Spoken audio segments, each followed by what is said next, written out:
Well, hi there, sixth grade. Happy Tuesday. Hope you're all doing well. It's time to continue the dramatic story in Perikei Daled of Sefer Shemot. Just a reminder, what we had learned yesterday is after Bnei Israel had their massive freak out about Egyptians coming after them, Moshe said, don't worry. Hityatzvu uru'u et Yeshuat Hashem. Just sit there, stand there, really not sit, stand there and watch. Hashem is going to save you. And Ibn Ezra gave us a few reasons why we thought maybe Bnei Israel should fight, but ultimately we saw that even though generally we do not say that you can rely on a nace, in this case, Bnei Israel can and should. This one was going to be entirely 100% on Hashem, this salvation.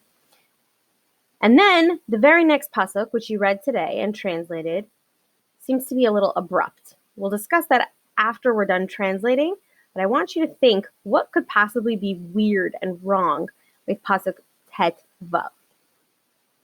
So let's start with that. Tet vav is what you started translating today. Let's see how those translations went.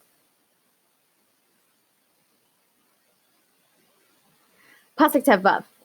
Vayomer Hashem el Moshe. Hashem says to Moshe, Ma titzak elai. What are you yelling at me for? What are you crying out to me for? Crying out, like tza'aka, when it comes to talking to Hashem, we know means to daven.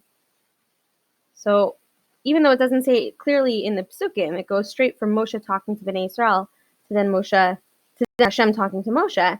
It must be that Moshe started davening somewhere in the middle here. And Hashem says to him, why are you davening to me? Stop davening, right?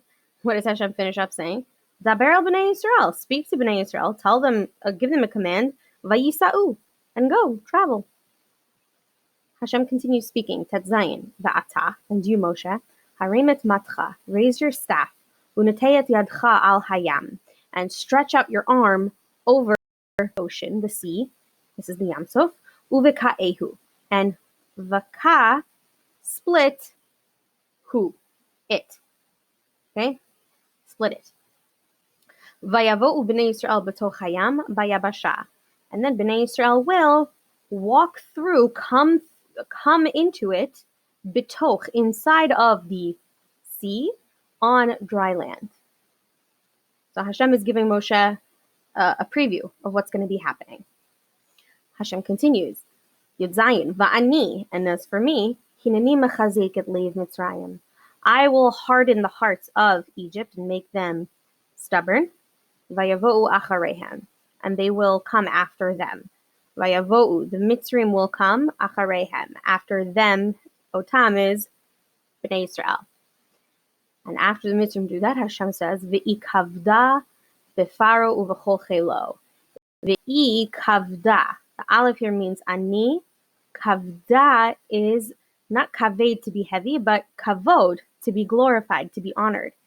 And I will be glorified in Paro and through all of his, chelo is his soldiers, birichbo uvefarashav, and through his chariots and his riders. What this is really saying is Hashem is going to be glorified through their destruction. Right? By what's going to happen to Paro and his army, Hashem will be glorified. Pasuk Yerchet. V'yad'u Mitzrayim ki ani Hashem. And Mitzrayim will know that I am God. V'hikavdi befaro. When I am honored, kavod, through Paro, birichvo uvefarashav, and through his chariots and his riders. Just a little bit of a social understanding of what's going on. The reason why the army of Paro, specifically the horses and the chariots, are mentioned is because back in that time, in that era, not only was Egypt the most, the strongest civilization at the time, they were very well known specifically for their horses, their war horses. Other kings and other rulers of other nations, if they wanted fast horses, they would buy from Egypt. Egypt had the fastest breed of horses. So much so to the point that many, many years later, when Shlomo HaMelech becomes the king, Hashem tells him specifically, it's usher for you to go to Egypt to get horses from them, because even though Egypt, as we know it, is about to drown, the horse breeding could have still gone on there, and it was known the best horses come from Egypt, and Hashem made it usher for Shlomo HaMelech many years later. So this was well documented. This is also well documented in hieroglyphics of the time and archaeology, the study of history through old artifacts and sites in Egypt. Horses were a very huge part of their culture of war because not only were they useful, but they were known to have the best horses. So by focusing on the destruction of their horses and the riders, Hashem is saying, not only am I going to get rid of Egypt, it's also I'm going to shame them publicly. I'm going to take one of their greatest assets, one of their greatest strengths, and completely ruin it. Okay, continuing on. Next pasuk. So what happens? Pasuk Yutet, Vayisa malach ha'elokim. An angel or a messenger of God traveled. Which one? The one that was Haholech lifnei machane Yisrael. The one that was the one that walked, that traveled in front of the camp of Israel. So not only was there the GPS pillar of fire at night, pillar of cloud by day, but apparently there was also some kind of a malach. Whether Bnei Israel could see it or not, I don't know. Whether this malach was the pillar of cloud, pillar of fire, different opinions, but not our topic right now.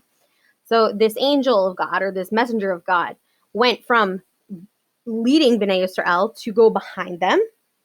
Vayelech ma'achareihem, right? It went behind them. And then what else happened? Vayisa amud ha'anan mipneihem, and the amud ha'anan, the pillar of cloud, traveled from mipneihem, from before their faces, meaning from in front of them. Vaya amod me'achareihem, and it went and it stood behind them. So you have the Yam Suf, Bnei Israel, the cloud, the Egyptians. Pasuk Chaf. Vayavo bein machane Mitzrayim. This cloud came between the camps of Egypt, uvein machane Israel, and the camps of the Israelites. Vayihi ha'anan v'hachoshech, and the cloud and the darkness, because this happened at night. The cloud was in the darkness. This happened at night. Vaya'eret halayla. The cloud lit up the night for Bnei Israel, as you can see in the illustration, but it was choshech for the Egyptians. So not only was it a physical barrier between the Israelites and the Egyptians, it also allowed the Jews to see and prevented the Egyptians from seeing. It was pitch black for the Egyptians, unless they made fires. I don't know. And the pasuk finishes off by telling us the lo karav ze el ze kol halayla, that one did not come karov to the other the whole night. That the camps, the Egyptians tried to get past this cloud, and they weren't able to. Any cool midrashim, one that you might be familiar with, that like the Egyptians tried shooting bows and arrows through the cloud, and it just bounced back on them. That's a fun one. I kind of like to think of that cloud as like a rubber, like just big sheet of rubber or trampoline or whatever. But this cloud, not only was their GPS, but now it's coming to be their protection as well. One more pasuk. Vayit Moshe et yado al hayam. Here it is, ladies and gentlemen. Moshe stretched out his hand over the water. Vayolech Hashem et hayam beruach kadim azah. Vayolech, Hashem moved, like halach. Hashem caused the sea to move. Vayolech Hashem et hayam beruach kadim azah, with a strong azah, eastern wind. Kol halayla. The entire night this happened. Vayasem et hayam lecharava. And Hashem placed the water like to the side, and therefore it revealed the dry land underneath. Vayibaku hamayim. The waters split. All right. Now that we've read these psukim, you read them yourself and translated, and we read through them together, what I'd like you to do is you're going to be answering the questions on page 29, but you're going to do it a little differently than we're used to. Instead of writing it in your packets right now, I want you to try something new. Thank you for being my guinea pigs. As you saw in your Google Classroom, or you'll see right now, I assigned to each of you a Google Slides document, which I'm going to open up right now. It's called Lesson 6 Worksheet. If my computer will open it. Here we go.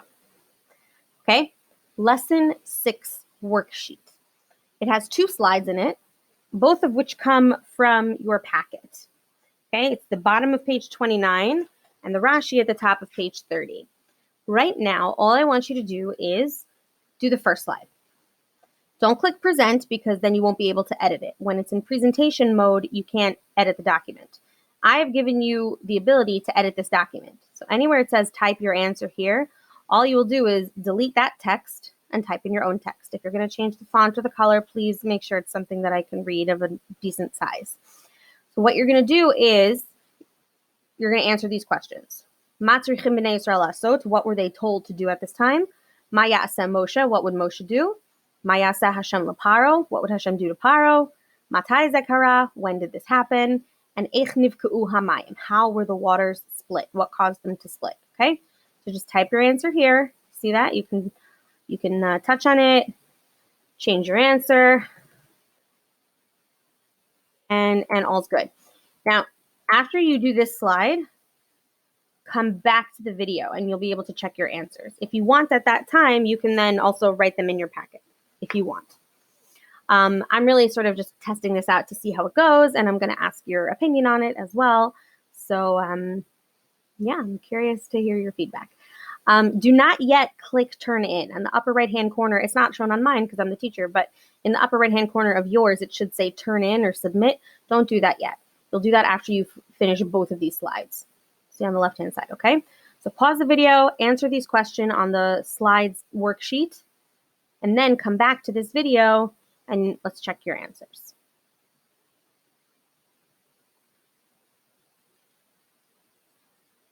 Okay. I'm not going back into presentation mode because I've tried that before and it messes up the video.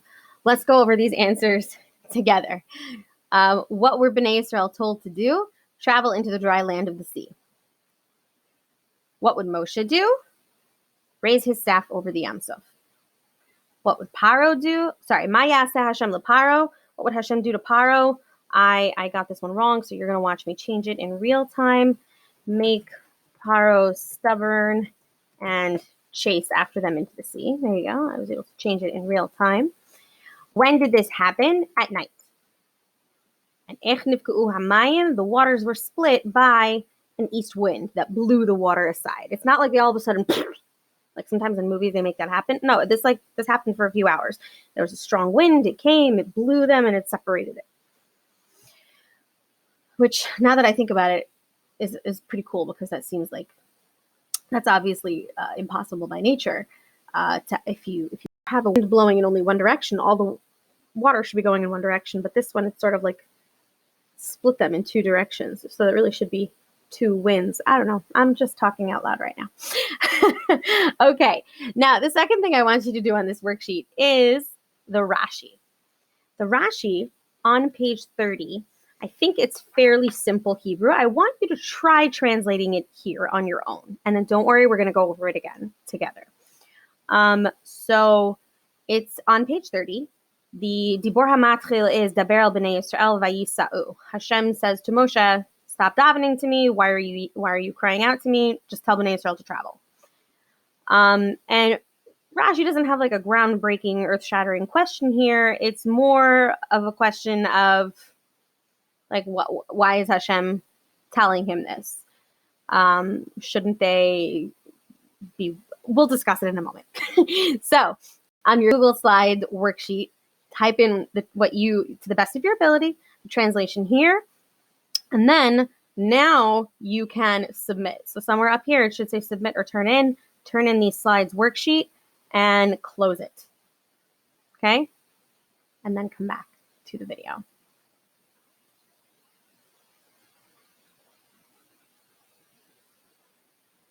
Okay. Now I'm going to go back into presentation mode. It's loading.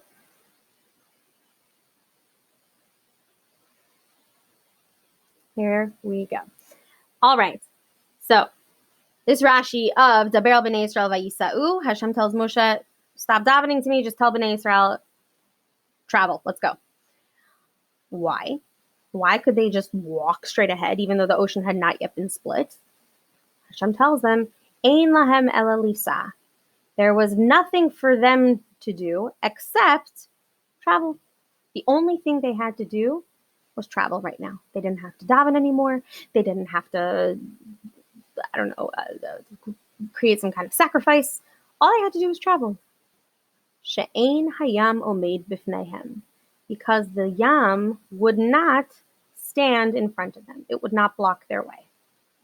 So even though the ocean had not yet, the Yam Suf had not yet split, Hashem tells them, just go ahead. It's going to be fine. Like, you have emunah in me, it's going to be fine. And Hashem tells them, all you got to do is take those steps forward. It's going to be fine because of two reasons. There's two reasons why you can trust that this is all going to be okay. And you don't need to spend time davening now. All you got to do is take action and step forward. Kedai, it is enough, zechut avotehem. The merit of their forefathers is enough for them to deserve this miracle. Furthermore, says Rashi, or furthermore says Hashem, Veheim, and they, Bnei Yisrael, they also deserve it on their own account. Why? Ha'emuna shehe'eminu bi. The faith that they had in me, in Hashem, sorry, I'm blocking the words here. V'yatzu likroa lahem hayam. The faith that they had in me is also enough to split the sea. So really, there's two things that Bnei Israel have going for them. Number one, their faith in Hashem when he took them out of Egypt was great. It was incredible, right? Remember, we talked about that a lot in the Aleph Beta Sukkahs video, right? That they went out into a strange land with a God that they really hadn't had a deep relationship with in the past 210 years. And they camped out in these little huts. They didn't really have food. They were leaving whatever semblance of security they had in Egypt. That showed a lot of emunah in Hashem, right? That's what we're celebrating on Sukkot. And on top of that, they also had the zechut, the merit of their forefathers, right? Avram, Yitzchak, Yaakov, all the wonderful things they did. That was enough that Hashem says, Bnei Israel deserved this miracle. So Hashem says, you guys are good to go. You don't have to prove yourselves to me anymore. You have enough merit racked up. You have enough points. You deserve this. So just walk forward. It's going to be okay. You say you have emunah in me, just go. It's all going to be good. So let's take a look at the questions on page 30. We're going to do this the way we've always done it. Backing up a little bit in Pasuk Yutet, Hashem opens up and says to Moshe, Ma titzak elai? Why are you yelling at me? Right? Why are you crying out to me? So mi amar lami, Hashem says it to Moshe. What does Hashem mean here? Stop crying to me. So we sort of touched on this a little bit, but it's almost the exact opposite of the lesson we learned yesterday. Right? What was the lesson we learned yesterday? The lesson from the Ibn Ezra yesterday was, Bnei Israel, you're not going to have to lift a finger. You're not going to have to fight in the war. Normally you have to put in your hishtadlus, but here you're not going to. You're not going to have to. Hashem's going to take care of everything because Hashem wants to make it abundantly clear to the entire world that he's the one in charge. So Hashem will take care of everything. Plus, there were the other reasons Ibn Ezra gave that Bnei Israel were not psychologically prepared to fight or practically prepared to fight. But this seems to be the opposite. Hashem is saying, just go ahead, walk, take a step. There's a time for davening, but that's not this time, Hashem says. You've done your davening. You've shown your faith in emunah. It's time to just act on that. I know you have emunah in me, which is why I'm giving you this miracle. Now it's time to behave in a way that shows this emunah. Not enough to say you have emunah and to daven and rely on Hashem. Sometimes you got to take the step forward, like vayisu. You have to travel forward and act as if Hashem is already taking care of everything. The sea had not yet split, but you got to act as if it was already split, Hashem says. So what is Hashem meaning by telling Moshe, Ma titzak elai, why are you davening to me? Hashem is telling Moshe, stop davening. It's time now to take action. Davening is not going to get what you need. What's going to get what you need is behaving in a way that shows that you have emunah to me. Because I know you do. Now do it. Don't just talk the talk. You got to walk the walk. So, to Aleph. I want you to answer these questions on your own. What were they expected to do at this time? Bet, what can we learn from this? kind of the lesson I just said. And 3, Al pi perish Rashi madua nikra lahem hayam. According to Rashi, why was the sea split for them? There were 2 reasons. So pause the video, do that right now, and come back and check. All right, 2 Aleph. What were Bnei Israel told to do at this time? They were told to just walk forwards towards the sea. Nothing will stand in their way. By the way, I don't want you to get this confused with the Midrash of Nachshon ben Aminadav, who jumped in and the water came up to his neck. Like, maybe related to this, but we're not doing that Midrash, which I know many of you think is Pshat. It's not. It's Midrash. We're not doing that right now. It might be related to this concept, but this is what the Pshat is saying. The Pshat is saying Hashem just tells them to walk forward.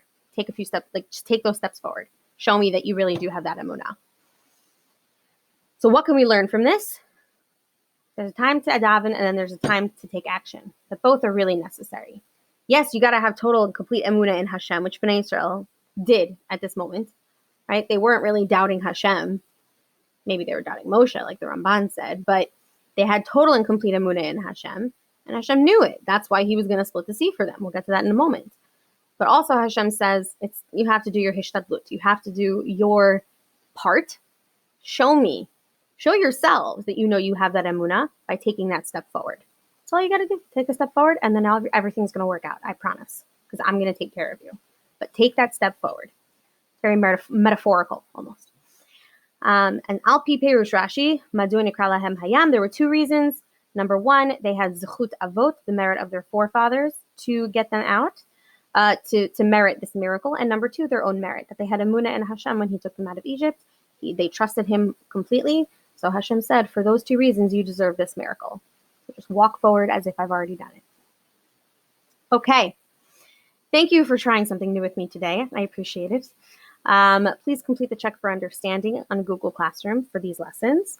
I am also going to be asking you to give me some feedback on how you think that new worksheet thing went. So please give me your honest feedback.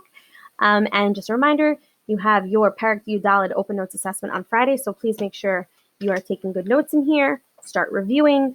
You can ask me questions along the way. Take a look at all of your check for understandings that I've returned over the past week. See what the right answers are. Go over, fix your packets, reread some of the videos, rewatch some of the videos if you need. And also study the Shorashim on page 24, because that is also on Friday. And with that, I am finished. Bye.